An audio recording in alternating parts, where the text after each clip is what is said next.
Dungeon Doomhands, Let's like Talk New York on Lore, steroids. a podcast. It's like New York on steroids. It's like New York if they're all dwarves. And gnomes, and they're like only into information.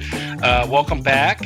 We are discussing, this is now going to be episode, if I'm doing my math right, because last time was 10, this is episode 11. We are now going to be talking about the specifics of Trigard. And we are going to be building that using our map on our virtual tabletop on Tabletop Simulator, which we'll click into in just a moment. But to recap from previous, Trigard was and is a massive city full of dwarves, or it's a mecca, and it's based around knowledge and trade. That's pretty much the bone structure of the thing that we've came up with. Chris had some. Here we go. Here's the virtual tabletop. So Chris had some input that there should be a lot of markets. Now, I looked up online for some inspiration as to how to exactly build a map, a city, a town, a village, and I came across one website that showed me a way to do it, and it's to have a set of dice that represents your D4 would represent marketplace districts, D6 would be quest hooks, D8s would be encounters, D10s would be like religious buildings, sort of cults maybe or something like that. But not, I would imagine a city like this large is not going to be necessarily cults, but then you have a D12 for parliament buildings like castles. This one says either 1 or 2. Let's roll real quick. 1d4. 1 and 2 is going to be 1 parliament building, and then 3 and 4 will be 2. What the hell was that? It's a 3. No, it's a 4. Hey, it's a 4. So there's going to be it's the bottom number. Yeah, it's one of those weird die. So there will be 2 parliament buildings. Okay. Now, what it was saying was to take these and mix them up as much as possible and to throw them out. And then you draw your circle around it, and that's the map of the city. And then you build from there. So I will screenshot that once we're done, but we don't have to, we don't need to plug in buildings right away, but we can just talk about it. But Chris, you had something that you were saying before we started that I wanted to address. I wanted to let you talk about before we went into this because it's a good idea. Well, we're just going off of this preset for a large city, and I was thinking, well, if we're gonna skew these numbers in any way, what these dice are, it is the biggest trade hub on the entire world. So you would think there'd be more markets, more of these marketplace districts of some sort. So maybe throw a couple more in there. Yes. All right. So what do you think? I say 2 more at same amount as the other D6s and D8s. All right. So 6. You're good. All right. So let's just mix these up the best we can. You want to give the first? How about this? Can you highlight? Alternate throws. Can you highlight all of them? Yes, you can. Let's throw them all. You get half, I get half. Oh, I like that. Okay. I'm just going to take the top like that. And I'm going to throw this. That's hilarious. Okay. And we'll do it. We're going to do it twice, though, right? Or we're going to do it once? We're going to do it once, I thought, right? Okay. I'm going to take this. I'm okay with doing it twice. All right. Well, let's see how it lands out. Oh, no, we're going opposite sides. Yeah. I think I'm going to release it at the... We'll see how it goes. Oh, I hope I release it properly. Hold on 1 second. Let me zoom down so we can get the. Oh yeah, I'm from above. That's so funny. Okay. All right. Here we go. Ready? 1, 2, 3. Whoa! I got some far ones. Yeah, I feel like we might need to roll one more time. We could re-roll this whole center batch. Yes. Okay. I'm gonna highlight mine. Yeah, you can roll. That's fine. No, it's just putting them out. Rolls here. Yeah, okay, that's fine. Maybe it does do it. Tabletop does do gravity really well. There we go. Let's spread those out. There you go. All right, let's That bring works. these. Yeah, you know what? I think that's fine. All right, so There are going to be things on the edge of the city. yes, An encounter on a market. All right, so what it was saying was now you take this, and I'm going to move these in just a little bit. Yeah. Okay, let's move this guy in a little bit too. Okay, what it was saying was now you take this and you just draw your outline of the city, and this is roughly what the map would look like. So that's the borderline. So I would say that I'm going to change colors here. If I do that, here we go. I'm going to say that because this is a straightaway, this side here is going to be those cliffs. The mountains. And the mountains are going to be here. Oh, okay. Cool. All right. That which means Actually, this lines up almost perfectly with the map. Yes, that's what I was. So there is that one jut out, Right. the nose, and that's right here. Yes. That's this the area. the main port, and this is going to be the sea, where they're afraid of the Kraken. and that means that jut out is going to be There. Can you draw that? You want to draw that? Can you draw that? Hey, there he is. All right, cool. So what I'm going to do here is Let's pull one of these. what's that? Is that a Kraken? Oh wait, no, it's backwards. So what do we have here? So we got. Let's just review this real quick, and then we'll go back to the main. We'll get away from this map and talk about what we think. So, all right.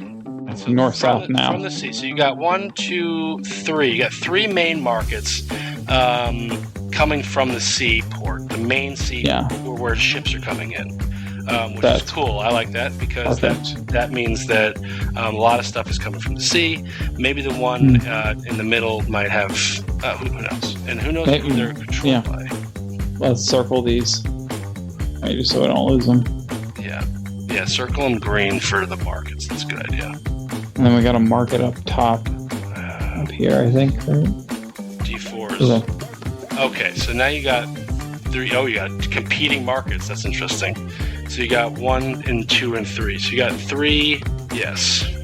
Cool. All right. So you got your main market areas, which is cool. Well, that makes sense. You have 3 close together here and 3 close together there. Now maybe the ones we'll see. Maybe you know the ones that over here to the sea, and maybe ones over here going to the underground, and maybe there's Now, do you know how to change colors? All right. So let's do now the quest hooks. Quest hooks are going to be D6. That's going to be funny for me to populate, but quest hooks don't have to necessarily be.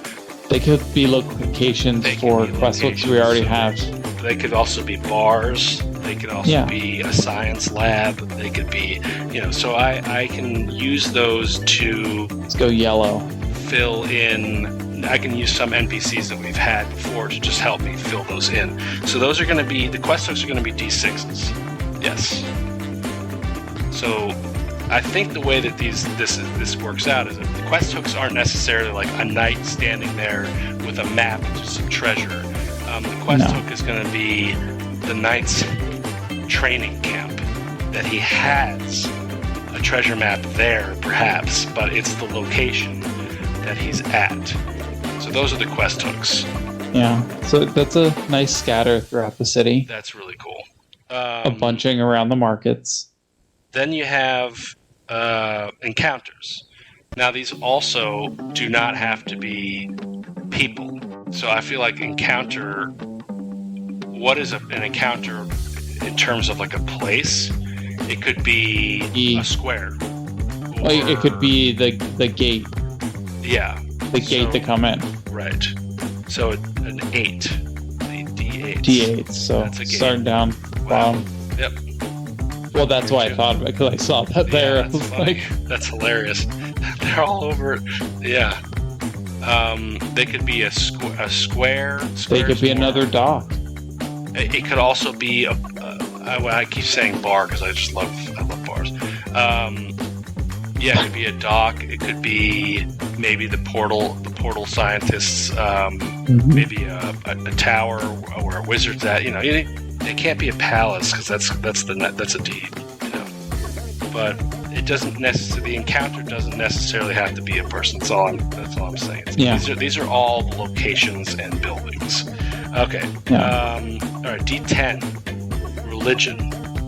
Religious building. Some sort of church. Wow. They're both next to each other. Competing. So this one, I feel like we should separate. No, I love it. That's hilarious. So, what if we separate them just a little bit? They could be a shared wall. It's like there's 2 doors. Pick one. Dwarves and gnomes only. And they meet the same day. It's not separate at the same time. Yeah, that's cool. Or we could separate them. Yeah, I feel like that might be.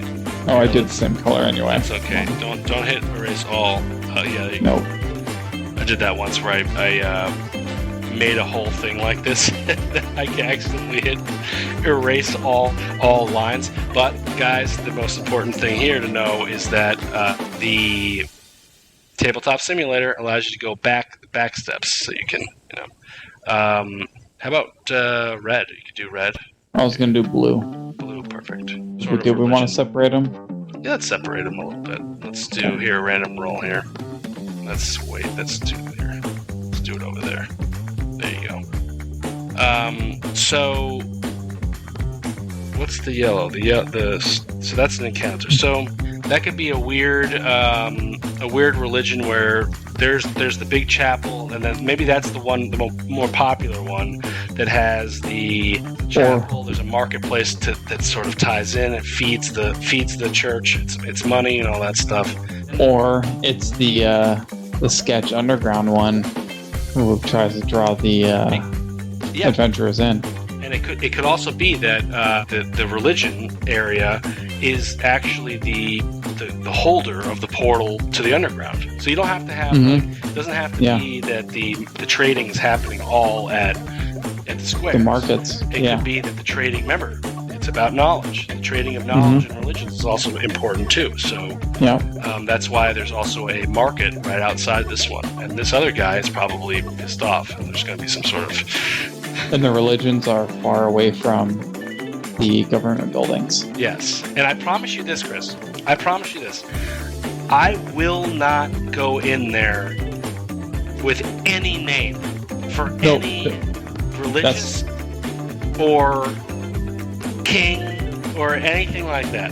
I might have like NPCs that have names, but we have one name, Dimly Axon.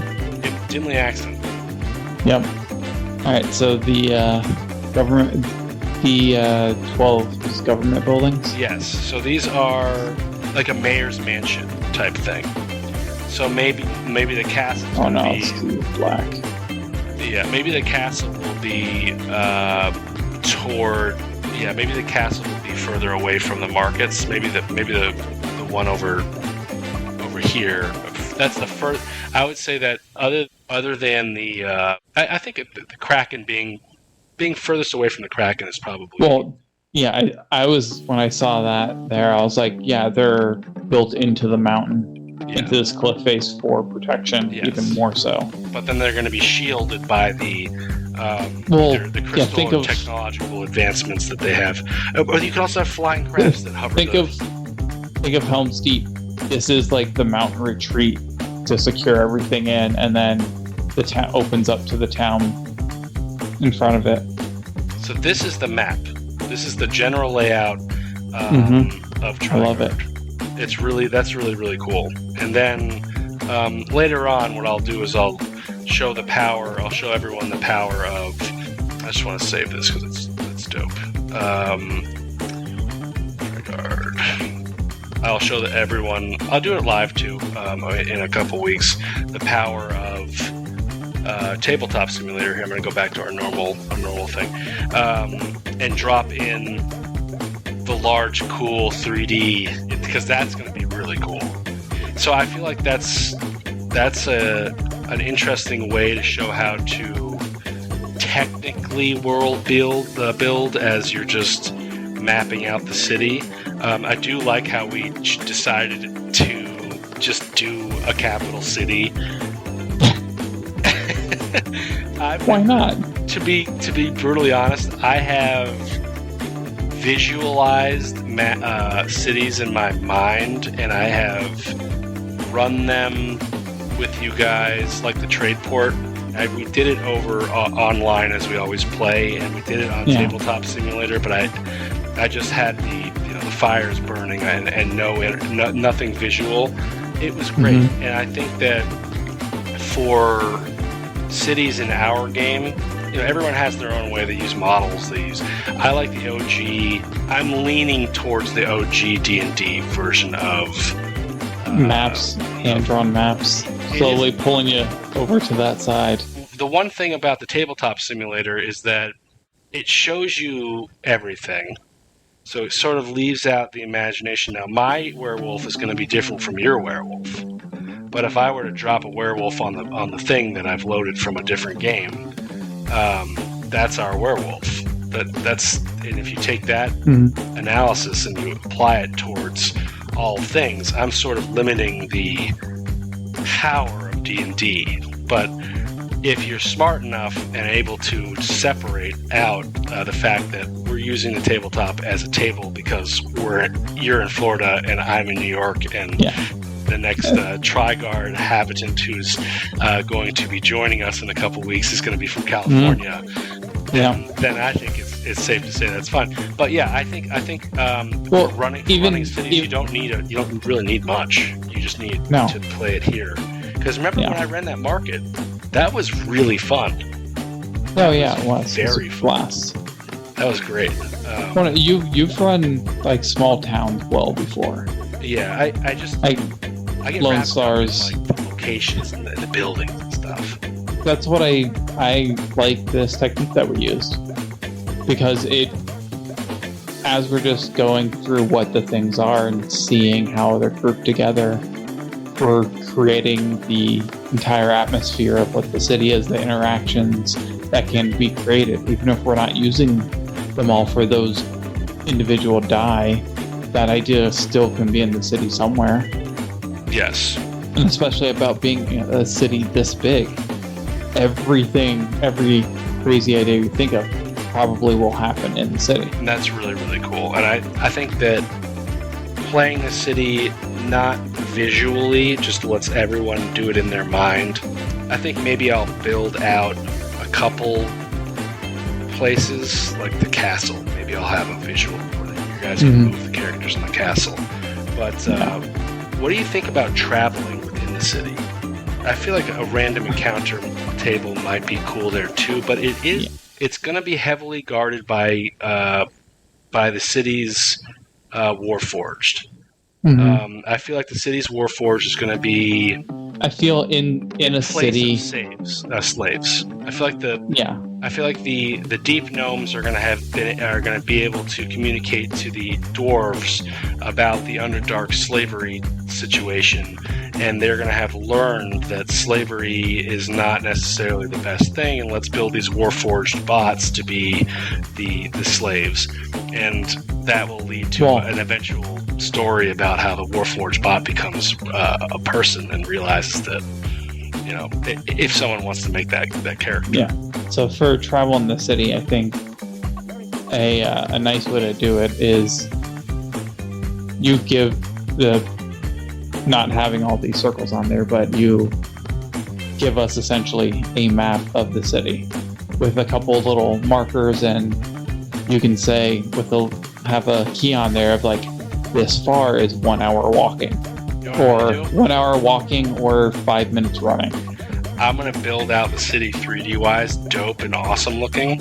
I'm going to take a screenshot of that, turn it black and white, crumple it on a piece of paper, scan it in at work, and I'm going to take a photo of that and send it to you guys. Like, this is the map you guys got. Give you an actual nice map of it. That'd be awesome. Yeah. Okay, so I feel like that was a good ending spot for the development of Trigard. Now, we're not done with it, but that is actually, like, technically, you could now play this. All the hooks are there. You got the people, the places. All you need is a couple. Now you need a good night's sleep, and you need to not think about it for a second, and then think about it. Now it's like the DM is like 20-minute rush to figure out what you're doing in the session type of thinking. You make a list of all these dice next to it, and you start going through and giving them names. Not even, and remember, give them a name or a description, or they're all buildings. Yeah. Or locations. The encounter one is cool. I like that one. Yeah. Like the statue of, great, huge. Yeah. A ladder to the sky would be cool, with the sky, like just a ladder that just goes vertical. That's really cool. And then all of a sudden, an elephant's on it. Like a spiral staircase. Is the elephant going up or down? Maybe that's the difference. We'll find out. Maybe you have one church who thinks the elephant's going up, and the other church who thinks the elephant's coming down. And they both celebrate things opposite. Anyway. We'll find out. That's episode 11. I think that was really cool. Mm-hmm. We're going to do that more. That's good. Stay tuned for an NPC. It's going to be cool. And I think, should it be Trigard related? Let's do a Trigard related guy.